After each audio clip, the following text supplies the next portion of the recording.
Hello, good evening, and welcome to another episode of Brett's Old Time Radio Show. We are broadcasting today from beautiful St. Mawes in Cornwall. I love St. Mawes, and we're staying over for a few nights. Zoe is house-sitting for us, as you know, she always does. She does a lovely, grand job. She always gives it a good clean as well, which is really nice, because I'm a bit messy, so it works out really well for me. But Zoe will be there doing all the bits and pieces and chilling out, which is nice. Now, with it being a Tuesday, it is, of course, an episode of Sherlock Holmes. But first of all, let me tell you about beautiful St. Mawes. It is lovely. It's a little fishing village. There's a lovely little harbour where literally the hotel we stay in is right on the sea edge. One of the reasons we're here is because of my book, The Legend of St. Mawes. If you've not seen it yet, just Google it, The Legend of St. Mawes, and you will find it, and up it will pop. And we're down here because the lovely Rising Sun Hotel have put them in all the bedrooms of the hotel, copies of my book. And we've just come down here to sort of sign some books and drop some copies off and bits and pieces. So it's really nice. And we're going to have a nice time down in Cornwall. And I will keep you updated as to everything we do while we're down here. So as I say, what we got to do? Huge thank you for joining me for a regular blah-de-blah late night podcast. I'm Brett. I'm your host for our Nighttime Podcast. Welcome to another episode. Go and check out our website, dayslikethis.life, and you will find absolutely everything there. So just tap in dayslikethis.life and all of our stuff will pop up. Now then, with it being Tuesday, it's Sherlock Holmes. This one first broadcast on the 6th of November, 1939. It's called The Adventure of... Oh man, hang on a minute, I can't quite make it out. Just let me check it out. The Adventure of the Missing Submarine Plans. The Adventures of Sherlock Holmes, starring Basil Rathbone and Nigel Bruce.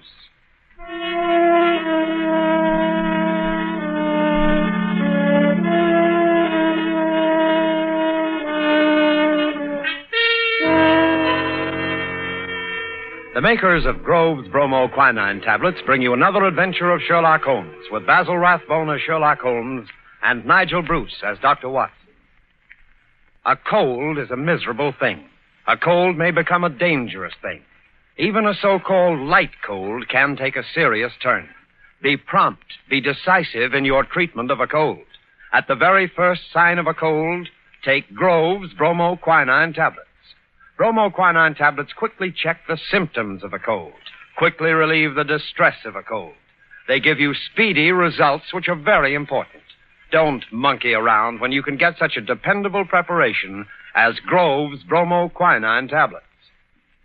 And now, here we are again on our usual visit to Dr. Watson. He's waiting for us in his study, a cheerful blaze crackling on the hearth. I'm very relieved to see you, Mr. Manning. Hasn't the weather been atrocious today? I was beginning to wonder if you'd be able to get here tonight through all this fog. Yes, it certainly is what you Londoners call a regular pea super. Yes, indeed. It reminds me of the adventure of the missing submarine plans. A case that was solved in the underground. Underground? What you Americans call a subway. Yes, but what has a solution in a subway got to do with a foggy night? Well, you see, the affair started in weather exactly like this. It was the third week in November, the year 1895, to be exact. On Monday, a dense yellow fog had settled down upon London. On Thursday, it was still there, thicker and murkier than ever. At first, Holmes had turned his nervous energy to cross-indexing his huge reference books. But when, after pushing our breakfast chairs back for the fourth morning, we saw the greasy brown swirl still drifting past the windows, Holmes's patience snapped.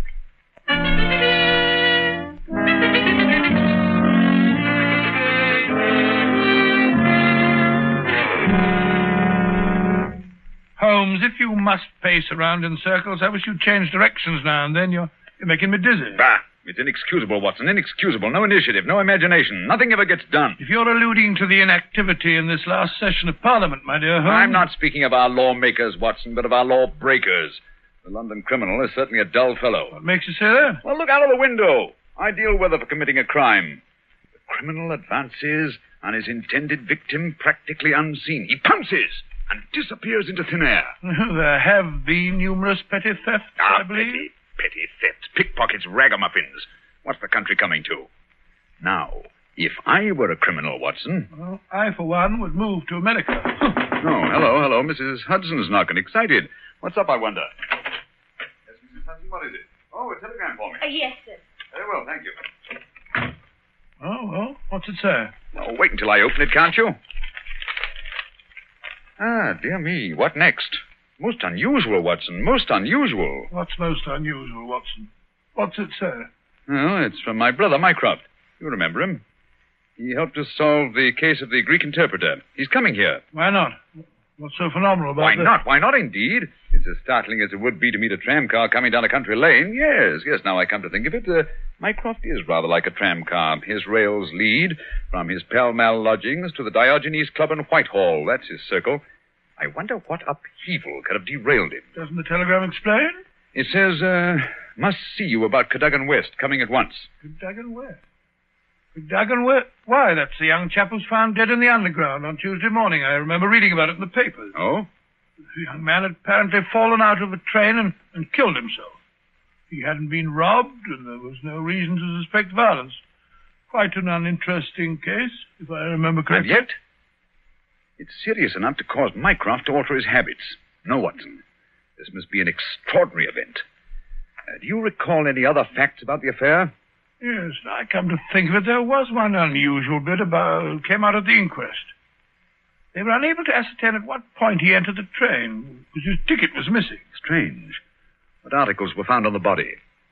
Oh, £2.15, I believe it was, a checkbook, and... Oh, yes, 2 dress circle tickets for the Woolwich Theatre, dated for that evening. Theatre tickets, eh? Then it wasn't suicide. A man doesn't procure theatre tickets for the evening on which he intends to end his life. Anything else? A small packet of technical papers. Technical papers? What kind of technical papers? The newspapers didn't say. Ah, as serious as that. What did the young man do? Where was he employed? He was a clerk at Woolwich Arsenal. Ah, government employee. There we have it, Watson. British government, Woolwich Arsenal, technical papers. That's why Mycroft is involved in this affair. I don't understand. No, I suppose not. Watson, have I ever told you what Mycroft is? Your brother, of course. Oh, no, Watson. Do you have to be so dense? I mean, do you know what he does?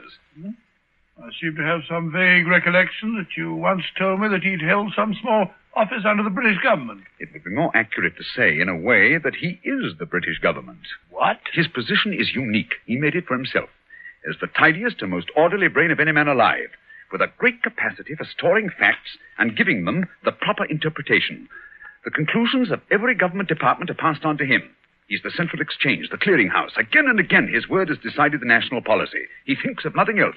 Nothing else can lure him from his contemplations. And yet he's coming here. Yes, Jupiter is descending on us today. What on earth can happen? Watson, that sounds suspiciously like a bad pun. Ah, here he is, if I'm not mistaken, to speak for himself. Come in. Hello, Mycroft. What's up? You look flustered. Most annoying business, Sherlock, most annoying. You know how I dislike altering my habits. Extremely awkward for me to come away from the office, particularly with Siam in its present state. Oh, dear me. Yeah, sit down, Mycroft, sit down. You know Watson, of course. Yes, of course. I'm trying to find a chair that I can trust to hold me. I'd better take the sofa. You certainly haven't got any thinner. I've never seen the Prime Minister so upset. As for the Admiralty, it's buzzing like an upset beehive. You know anything about the case? Watson's just been telling me what was in the newspapers. Just what were the technical papers found on the body? Sherlock, for the love of heaven, not so loud. Those papers which the wretched youth had in his pocket were none other than the plans of the Bruce Partington submarine. Oh? A submarine which would completely revolutionize naval warfare. The most important papers in our government archives. Under no circumstances could they be removed from the office. Even the chief constructor of the Navy was forced to go to Woolwich if he desired to consult them. And yet we find them in the pockets of a dead junior clerk in the heart of London. Yeah, from an official point of view, it's deplorable, my dear Mycroft. Simply deplorable. You may laugh, Sherlock, but this country won't be safe until they are recovered. I thought you said that they were found in the pocket of this chap, Cadogan West. 10 papers taken from Woolwich. 7 were found in the pockets of Cadogan West. 3 are still missing, the 3 essential ones. To recover those 3 papers is imperative. The peace of Europe depends on them. Nice little problem, eh, Watson? Why did Cadogan West take the papers? How did he die?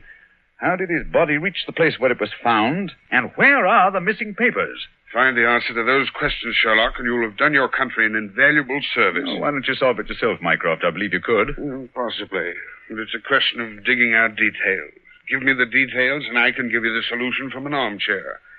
No, when it comes to running about and cross-questioning railway guards and lying on one's face with a lens to one's eye, no, that's not my métier. Besides, your figure prevents your taking such an undignified position, eh? Very well. Leave that part of it was, eh, Watson? Right you are. Good. I've got a cab waiting outside to take you to the place where the body was found. I can give you the details on the way.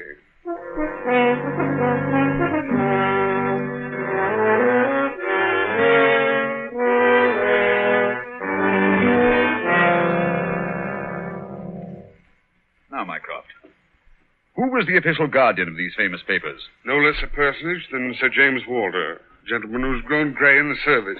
His patriotism is beyond suspicion. A bachelor, if I'm not mistaken, lives with his brother. Yes. He was at the house of Admiral Sinclair at Berkeley Square during the whole of the evening when this accident occurred. The Admiral vouches for him.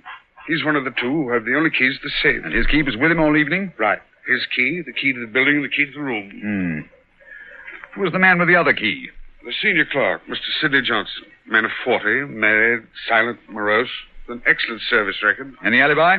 He, too, had his key with him. Seems to have spent the evening playing a game of drafts with a greengrocer around the corner from his lodgings. Of course, he has only the word of this greengrocer to back him up. Oh, come, my dear Mycroft. No class discriminations, please. The word of a greengrocer is often just as good as that of an admiral. What about Cadogan West? He had a good reputation. A bit hot-headed, but straight and honest. At least, everyone thought so. He was next to Sidney Johnson at the office. His duties brought him into daily personal contact with the plans. No one else ever had the handling of them. Oh, it's perfectly clear. He must have taken... Not so fast, Watson, not so fast. Who locked them up that night? Mr. Sidney Johnson. They were of value, commercially, I mean. Oh, yes. There's no doubt that West could have got several thousands for them very easily. And yet, only a small amount of money was found on the body. Perhaps the buyer took it back after he'd murdered West. What puzzles me is, how did West obtain possession of those papers? To do so, he must have had a false key. Several false keys, Sherlock. He had to open the building and the room as well. Oh, well. Several false keys, then. Let me see. Suppose West did take the papers and went into town. And on the way back to Woolwich, where he is hoping to replace the papers, he's killed and thrown from the train. But the spot where the body was found is considerably past the station for London Bridge, which is the route to Woolwich. That's interesting. Also, if young West did make an appointment with some foreign agent to sell the papers that night, why didn't he keep the evening clear? Why buy 2 theater tickets? Exactly. Furthermore, he actually escorted his fiancée halfway there before he disappeared. Blind. That's what it looks like to me. Why did he take the papers at all? Why not copy them out in the office and sell the copies? He certainly had plenty of opportunity to do so. And why the absence of his underground ticket? Perhaps the ticket would have shown us which station was near the agent's house. So the murderer destroyed it. Good, Watson. Very good. And yet, I wonder. Well, here's the underground station. The railway authorities have sent a man round to show the exact place where the body was found. You won't change your mind and come with us? Well, crawling round that black hole on my hands and knees, not very likely. Well, I shall expect a report on your efforts this evening. Never expect too much, Mycroft. Never expect too much.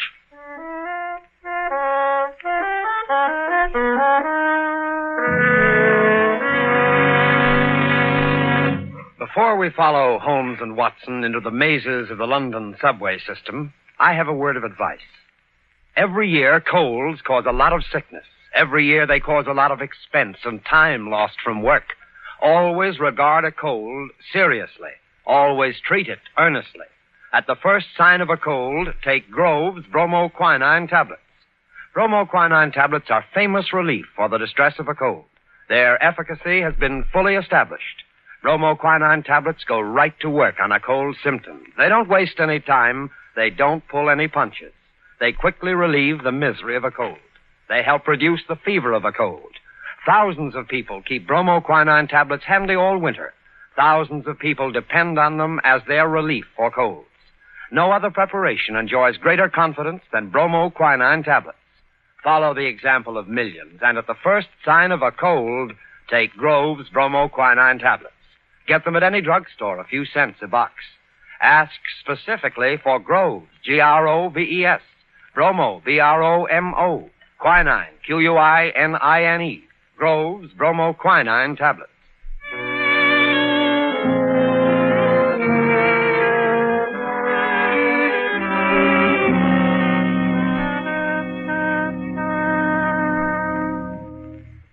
This way, sir. Step right along the tracks. But it isn't safe. Supposing a train should come shooting round that curve. Oh, that's all right, sir. There won't be another for 5 minutes anyway. Here we are, sir. This is where they found the body. Right here alongside the rails. Lying on its face it was. Spooky old place, eh, Holmes? Like the catacombs, only without the skeletons. Yeah. Anything in his hands when they found him? No, sir. Were they clenched? Or spread out as if he were protecting himself? No, sir. They was what you might call relaxed. Ah. What time did all this happen? Well, sir, the train he was hoisted out of, as near as we can figure, passed along here about midnight on Monday. All the carriages have been examined for signs of violence, I suppose. They didn't find nothing, not even the missing ticket. There was a passenger to Aldgate on the ordinary train. About 11:40 it was. He said he'd heard a heavy thud, like something striking the line, just before the train reached this station. But it was so foggy, he said he was blessed if he could see what it was. Holmes, what's the matter? What are you staring at? The curve, Watson. What curve of it? of the rails. What of it? What do you mean? I suppose there aren't many curves as abrupt as this. No, sir, I can't say as there is. What have curves got to do with it? Oh, an indication, Watson. Merely an indication. Unique. Perfectly unique. And yet, why not? I don't see any indications of bleeding on the line. No, sir, there wasn't any to speak of. But I understand there was a considerable wound. The bone was crashed right enough. Holmes, you hear that? It's a train. It's coming this way. Run, sir. Run for your life. Yes, but where? Up ahead. There's a place where the train switches off. Run, Watson, run. It's just around the curve. We'll never make it. Yes, we will. Faster, faster. There's the switch up ahead. Come on. Here comes the train now. We'll make it. Ah, Justin. Watson, for the love of heaven. You're on the wrong track.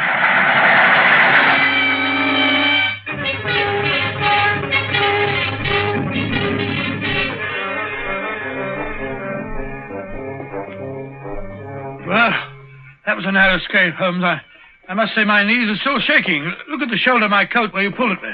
Lucky thing for you that I did. Where are we off to now in this fog? Yes, it's a nice afternoon. Suppose we pay a few calls. I think Sir James Walter claims our first attention. After that, we might drop in on Miss Westbury. Miss Westbury? Who's she? She is Cadogan West's fiancée and the last person to see him alive. Holmes, we seem to be going around in circles. We've accomplished absolutely nothing so far except to get ourselves nearly annihilated in the underground. After all, it's perfectly obvious that the young man had a quarrel with someone, in all probability the agent, to whom he sold the papers, and got himself thrown out of the railway carriage for his pains. I disagree with you, my dear Watson. His body fell from the roof of the carriage where it had been placed. Cadogan West met his death elsewhere. The roof of the train? Consider the facts, Watson. A, the curve in the tracks. The body is found at a spot where the train pitches and sways as it comes around the points. B, there was no ticket. C, there were no signs of bleeding on the line because the body had bled elsewhere. Of course. Everything fits together, but where was the body placed on the train? I think I can make a fair guess at that, my dear Watson. Here we are. This is the famous official villa of Sir James Walter. And that, if I'm not mistaken, is his brother, Colonel Valentine, just coming out of the house. What's the matter with the man? He looks positively haunted. Oh, pardon me, Colonel Valentine, but can you tell me if Sir James is at home? Sir James, sir? Sir James is dead. Good heavens, dead? He died this morning. It's terrible. Terrible. How did he die? Oh, it's this horrible scandal. My brother, sir, was very sensitive of his honor. He couldn't survive the disgrace to his department. It broke his heart. Pardon me, gentlemen, I must go. It broke his heart.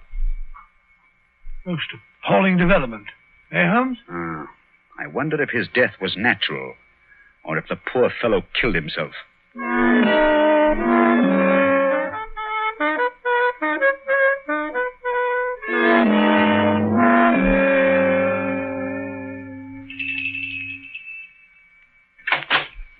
Yes? Will you tell Miss Westbury that Mr. Sherlock Holmes would like to see her? Oh, please come in, gentlemen. I'm Violet Westbury, Mr. Holmes. I've been expecting you ever since I heard you had taken the case. Please be seated. Well, thank you. Oh, Mr. Holmes, we must save his good name. He couldn't have done it. Cadogan was the most chivalrous, patriotic gentleman on earth. He couldn't have done it. He would have cut his right hand off rather than sell a state secret. But the facts, my dear Miss Westbury. I admit I can't explain them. Was he in need of money? No, Mr. Holmes. His needs were simple and his salary very good. He'd saved several £100. We were to be married at the new year. I see. Had you noticed any signs of mental excitement? Why, Well, that is... Come, Miss Westbury, be frank with us. Yes, Mr. Holmes. Oh, that night, I had a feeling that there was something on his mind. Mm-hmm. Tell us about it, will you? We were on the way to the theater. It was a foggy night, you remember? We were walking slowly. Our way took us close to his office. Cadogan seemed thoughtful and worried.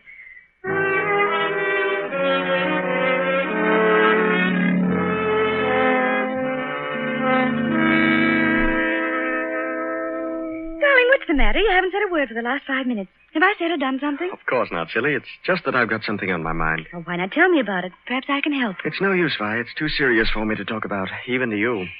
You know, sometimes, Caddy, I feel just the least little bit jealous of that old job of yours when you're cooped up in that building all day. Oh, now you're not going to be jealous of the building. Well, not really. But it is funny to think of a husband having secrets he can't tell his wife. Mighty important secrets, I can promise you. There's one in particular that any foreign spy would pay good money to get hold of. How thrilling. Well, I don't know. They're awfully slack about some things over there in that building, Violet. What's too slack? It would be too confounded easy for a traitor to get his hands on those plans. What plans? Never mind, darling. I guess I'm getting a bit melodramatic. But there's something been worrying me. Hello, what's that? What's what? Over there, that shadow moving along the side of the building. It's a man. So that's it. I always suspected... Oh, what's the matter? You're so excited. What's wrong? Stay here, Violet. There's something I have to find out. Stay here.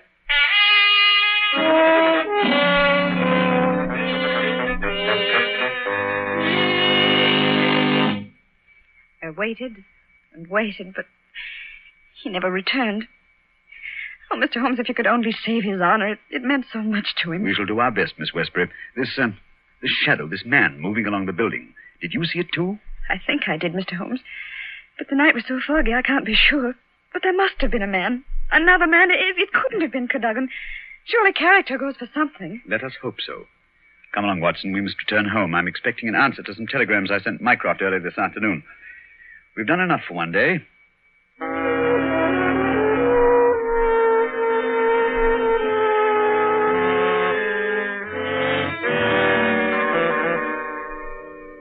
Holmes, where have you been all day? You left this morning before I was up. Now you've come home with your towel awry, your suit torn, and as ravenous as a wolf.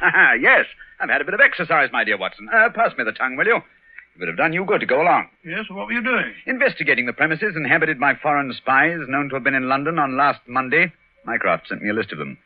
Took a bit of doing, too. Climbing walls, breaking into cellars, prowling around rooftops. Well? I discovered there was only one residence which had the proper facilities for disposing of West's body after the murder. Well, whose residence was that? It belongs to a Hugo Oberstein. The address is 13 Caulfield Gardens, Kensington. The gentleman himself has departed for Europe. Gone, has he? He took the plans with him. It's too late. Not necessarily, Watson. What can we do now? We're going to keep a rendezvous with the gentleman who stole and sold those plans. The assignation will take place at Mr. Oberstein's house this evening at 9. What the deuce are you talking about? These newspaper clippings. I found them in the drawer of Hugo Oberstein's desk. Read them. The Daily Telegraph agony column. The first one says, too complex for description, must have full report, terms agreed to, payable when goods delivered. Signed, Piero. Piero, indeed. Sounds like a Mardi Gras. Now, read on, Watson, read on. Second goes, matter presses must withdraw offer unless contract completed. Piero again. And the last, dated Monday, the day the crime was committed. Monday night after 9, 2 taps, payment in hard cash. I say, do you think it was a submarine the plans that he was buying? I'm almost positive. And Piero was Oberstein himself. But we'll find out for certain this evening. I've invited the gentleman who sold the papers to meet us. How? I don't understand. I inserted this advertisement in today's Daily Telegraph. Tonight, same hour, same place, 2 taps, vitally important. Your own safety at stake. Signed, Piero, as usual. By George, if he answers that, we've got him. Unless we're too late. Come along, Watson. There's no time to lose. You can take this package for a change. I've been carrying it around all day. What's in it? Oh, just a jemmy, a dark lantern, a chisel, and a revolver. Nice equipment for a respectable citizen to be carrying about the streets of London, I must say. Yeah, you know, Watson, there are times when I suspect we aren't quite respectable.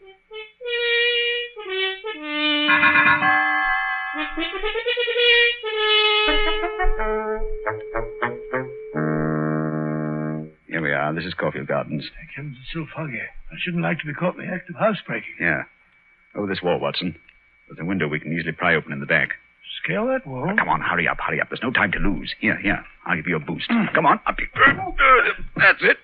Look out, here I come. I must say, Holmes, you're as agile as a cat. It's uncanny. This is the window. Light the lantern and give me the jemmy. 1, 2.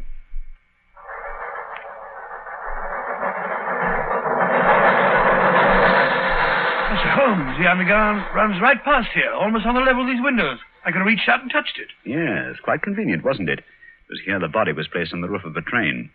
Now, look on this windowsill. You can see the soot is blurred where they rested the body. And here, look. This brown stain is blood. Nasty, eh, Holmes? Let's get on into the house. Very well, then. Come along. The window's open. Easy, don't break the glass. Supposing Overstein should happen to return home. Well, we must take our chances in this business. Come along, Watson, come along. Our visitor will expect to be let in by the front door. I wish these stairs didn't squeak so. 9 o'clock. We can expect him at any moment now. You take your position on one side of the door. I'll be on the other. So we can pounce on him when he enters. I'll throw my greatcoat over his head. I wish he'd hurry. Shh, Watson. What if he doesn't come?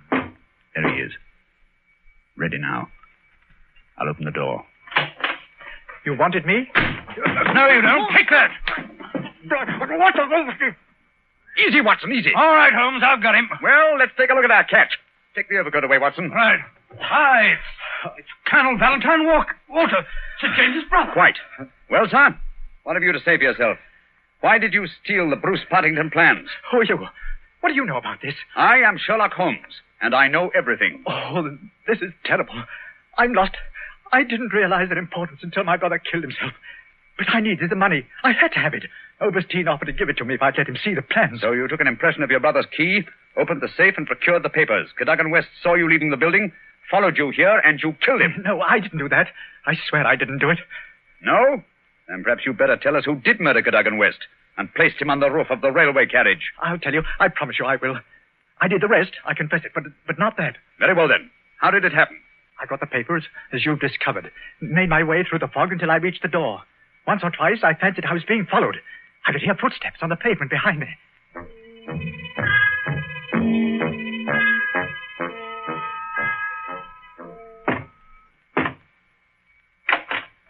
Colonel Walter? Yes? You have the papers? Yes. Let me in, quick. I think someone's been following me. Yes, it's me. You can't do this, Valentine. It's treason. Corey, do you hear? No, you can't sell the papers.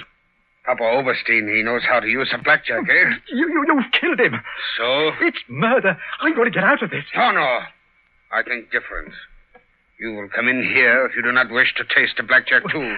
But That is better. Oh, what can we do? They'll find the body. I have an idea. First, I look at those papers. I take the ones I want, and the rest we put in the pocket of this foolish young man. And then we give him a nice ride on top of the underground train, no? He will be the guilty one. Who will ever know?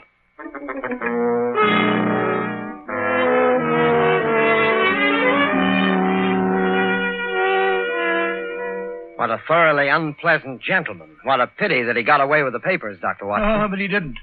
Overstein had left a Paris forwarding address with Colonel Walters. That gentleman sent him a letter dictated by Holmes, saying that he had discovered that one essential detail in the plans was missing, and that he had procured a tracing which would make it complete for a price.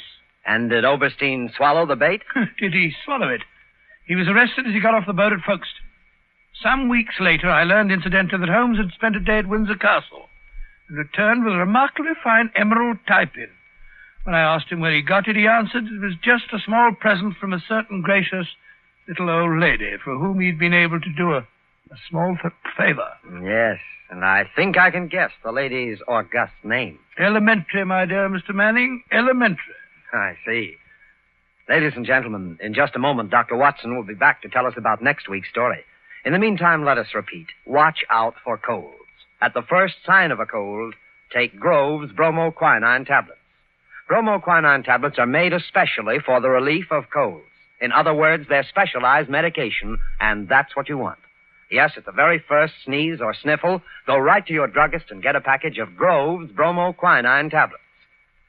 Now, Dr. Watson, next week? Next week, I think I'll tell you the story of the lion's mane. The lion's mane. What was that, Dr. Watson? Well, the answer to that question, Mr. Manning, almost stumped Sherlock Holmes himself. Suffice it to say that they were the last words gasped out by a dying man as he lay writhing in agony on the sands of the Sussex coast.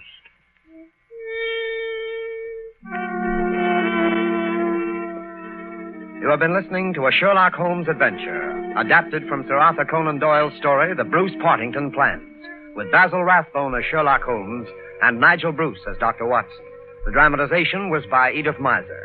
This program is presented from Hollywood every week at this same time by the makers of Grove's bromoquinine tablets. Quick relief for colds. This is Knox Manning speaking.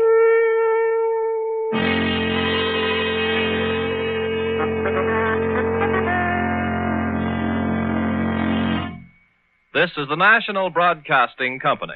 Welcome back. Hope you enjoyed our latest adventure with the brilliant Sherlock Holmes and Dr. Watson. Don't forget, we'll be back with more mystery and adventure tomorrow with Dangerous Assignment going live at 5 p.m. UK time. Thanks for listening. I'll be with you 7 days a week, each and every week, and I'll see you tomorrow on Brett's Old Time Radio Show. Love you. Bye.